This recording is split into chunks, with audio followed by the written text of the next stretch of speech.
How are we doing, guys? And welcome back to 𝐅𝐍 TV. Outside Ellen Road, I think you can just about see the ground there, just outside the ground, doing a quick post-match reaction to the game, because Leeds United have won their opening game of the season 2-1 against Wolves. And wow, the stress, the excitement, the joy, the depression of football is back, because wow, that was a game of emotions today. Absolutely unreal to get the win. But listen, it's a long season, but what a great start to the season. 20 years since we won our first, since we won on the first day in the Premier League, 20 years. Nick Barmby scored that day against Manchester City under Terry Venables. That is how long it is since Leeds United have won on the first day of a Premier League season. Yeah, there's a lot of different things to talk about in this game, but let's just cover it nice and quickly on this. I think first and foremost, you're seeing the best of this Leeds team and some of the worst bits of this Leeds team, because listen, it might not have been the most convincing of performances, but I think today getting that first win is what it's all about. So let's do a quick little analysis of the game. I think first half, ironically, I think we were better in the first half than what we were in the second, and obviously the second half is where we've won the game. Wolves get the early goal. I think it's the nature of how we defend. I think we very much defend on the edge under Jesse Marsch. I'm not a massive fan at this moment in time in us defensively, but I think we're still going to grow in that respect. I think obviously got some key figures missing at the back. I think obviously Liam Cooper, I think, makes a big difference, certainly last season, to that back four. I know there might be some comments disagreeing with me on that, but I think certainly in terms of leadership, I think that was maybe one of the things we were slightly missing in the back line. But yeah, I think it was something we can improve on, definitely. The first goal, I think we commit a little bit too early. I think the ball isn't there to be won in the first place. It's in Wolves' half of the pitch. We're trying to commit 2 or 3 players to turn the ball over so we can get a counter-attack going. Wolves play through it. Lovely bit of skill off Pedro Neto. And the ball comes across. It's headed back across into Podence. Not the most convincing of finishes, but Wolves make it 1-0 of their first attack of the game. And I think that first 5 minutes or so, we did play pretty well. We had started the game with a good tempo, and we were using the crowds to great effect. As I said in the preview that was going to be key, it's absolutely sweltering in this car, by the way. I cannot believe this is Yorkshire. This is absolutely unbelievable. It feels like it's about 40 degrees in this car, to be fair. I am sitting in the sun at the minute, but yeah, massive win. But we hit back. Rodrigo, yes, it's a massive error off the goalkeeper, but we did have a few moments before that.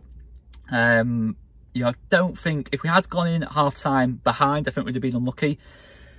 But yeah, we're getting level. Rodrigo gets himself a goal, and that's the least I think we deserved really at half-time.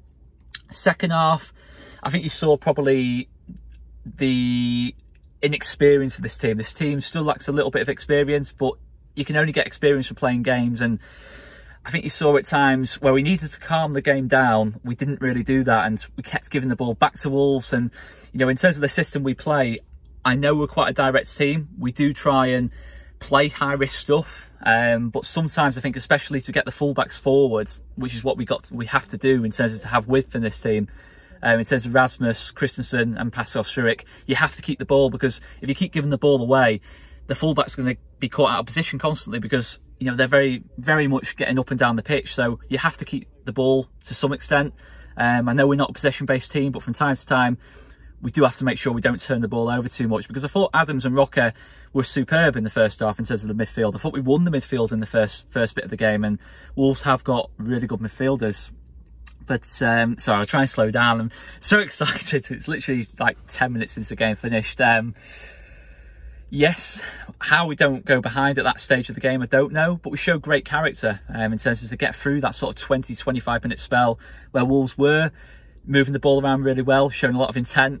Weren't really creating a lot in those moments, but were really stretching us, and we were very much on the back foot. We weren't really able to get the press going, and we were defending in our own half for large spells of that, and very much we went into hanging on mode at that point in the game, and that's not really what I think suits us. I think we have to fight fire with fire to be at our best, and I think Jesse Marsch timed the subs really well. I think Matthias Glick came on at a good time to make a midfield free with Roca and Tyler Adams for sort of 10 minutes or so. We did sort of calm the game down at that point, which was good. And then we went back to sort of a 4-2-3-1. We took Mark Rocker off to put on Sam Greenwood. Again, was a pretty effective sub. And I think we did time the subs well today. Obviously, 𝐿𝐍𝐄 and 𝐉𝐎𝐈𝐍 came on as well. Good to see them come on. And I think the subs were timed at good times, really. And it did sort of get us not complete control in the match, but some more control in the game, because we had that extra midfielder in, a midfield 3 against Wolves' midfield 2. So it did allow us to keep the ball a little bit better. Then we get the goal. I mean, the goal, if I'm being totally honest, in the second half did kind of come out of nothing, really. We had a couple of really nice moves before that, but nothing really came off them. Paddy Bamford puts the ball across, and Brenden Aaronson, you know, we'll talk about Brenden Aaronson later on, makes a really nice contribution on that debut. I mean, it was a good debut for Brenden Aaronson. But yeah, all in all, it's a 2-1 win. Did we deserve it? Maybe Wolves will feel they should have got something from the game, certainly based on the second half performance, but it doesn't really matter at the end of the day. By the way, I should mention as well, this hat is a Castillon hat. It is from my mate Rich, who's a big fan of the channel, someone I know very, very well, who works at Leeds United, very, very kindly got me this hat, so I'm making use of it. Pablo's team, of course, Pablo Hernandez, a beautiful, beautiful man.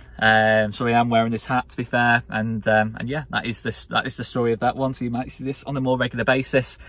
But yeah, it was one tense game. It was one tense game, and it's all the things. We never do things the easy way. It is the nature of Leeds United. You know, no matter how good, bad a moment we're in, we never do things the easy way. And it was a little bit like the Brentford game in terms of, it was a bit, you know, up and down, but yeah, great for Brenden Aaronson to get the goal. And if we're just talking about the team in a, I'm just going to swap hands here, in a more kind of broad manner, I think you've got to say, I think the midfield looks like our strong point. I think second half, maybe we did show that little bit of inexperience in terms of keeping the ball, but I think that is the strength of the team, to be totally honest with you.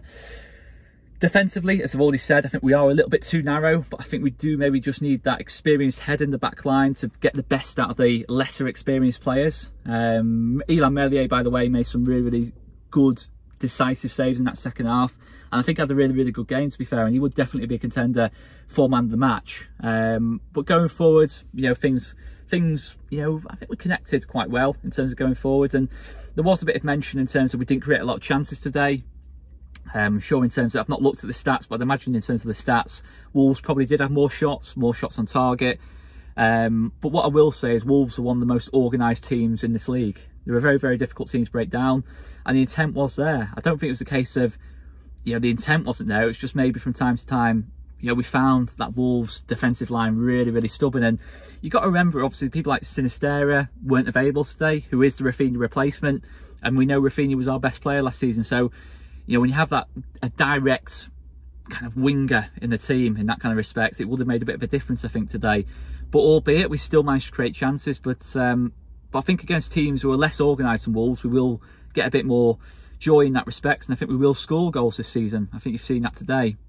And I think what really was telling was when we did go ahead, we did start to really get some joy in behind, and there was a lot of space opened up, and that sort of summed it up for me. I think it was very much a case of it wasn't us lacking quality, lacking idea, lacking a structure under Jesse Marsch. It was just the fact that Wolves were a very, very organised team, and you have to respect that it's all well and good saying we maybe didn't create as many chances as what we would have liked today, but Wolves are super organised. You know, you've got a team whose main function for much of the day was to stop us creating chances. And listen, Wolves did have moments themselves, but yeah, that's something I think will improve as the season goes on. Obviously, you got Brenden Aaronson out of position, Pascal Struijk out of position, but all in all, it's a positive today. It's definitely a positive. When you win a game at Premier League level, you know, you can't take it for granted. Even if it was convincing, not convincing, it doesn't really matter. You can't take it for granted. And yes, you know, I think we did see a little bit more about what a Jesse Marsch team is about. The fullbacks kept the width. And yeah, we just saw that little bit of inexperience in that 20-minute spell after half time, but the spirit was really, really good. And that's the thing. I think you have got a really good spirit in this team. The new signings, maybe Rasmus Christensen probably had his weakest game compared to what he had in pre-season. I think but he had a really tough battle. Listen, Pedro Neto is a really, really good footballer. You know, the left back, Aït-Nouri, again, is someone who is getting linked with Man City. That's how good he is. And seeing that left-hand side, that's probably one of the best left-hand sides outside the top 6 for me. So, you know, Wolves' quality you've got to consider as well, did tell at times. So we have had a really tough test today. You know, we've had a team that's super organised, has got good quality going forward, showed that quality at times, and we've managed to come through and get a win. And listen, Southampton next week is going to be a tough game as well. It's going to be a different kind of battle. It's going to be a high press against a high press, and probably an even more chaotic game. And when Wolves went 1-up, I was panicking because we know how good Wolves are at protecting the lead, and in terms of being able to sit in at 1-0 and, yeah, we'll almost get that second goal on the counter-attack. So I really am happy with what we've done today. And listen, we're still growing as a team. We're going to have bad moments this season. We're going to have good moments this season. I think it's just the nature of where we are. You know, listen, we've come from being 17th. We've lost our 2 best players. I said it in the preview.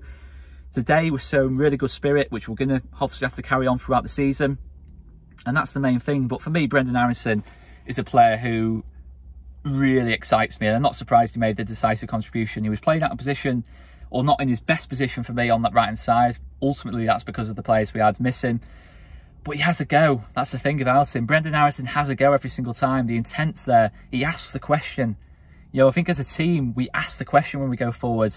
And I think against a lesser organised side, in terms of all the crosses we're putting into the box, yes, 9 times out of 10, we weren't getting joy from it today. But against teams less organised, you know, maybe a Southampton next week, I think we will create a lot of chances, you know, this season. You know, it's a really fluid front four. You know, we saw Brendan Aronson move into different pockets of space, and I think he's that player that we've lacked since Pablo left the club. And he's a similar kind of player to Pablo, but maybe a little bit more energetic and maybe a little bit, yeah, he's a different player in some respects, but he's a similar player in other respects. So I kind of contradicted myself there, but who cares? I'm excited. Leeds have won, and we're back at Ellen Road. So yeah, it's the main thing, isn't it? But yeah, you know, Brendan Aronson, if you're a fullback, you know when you're looking at Brendan Aronson, you're not going to be looking at him for very long, because he's going to be trying to get in behind you. He's going to be trying to put the ball the other side of you. He's going to ask the question every single time. He's super direct, and that's it. And that's what I think we are as a team. We are very direct. We are going to be involved in end-to-end matches. I just think we need to show that little bit more experience from time to time. But all in all, in terms of what I was expecting today, I think spot on, really. Spot on. You know, listen, players missing. We've still got 30 days left, maybe just under 30 days left of the transfer window. So there's still time to, you know, bring in players as well if we do get short in depth in certain areas.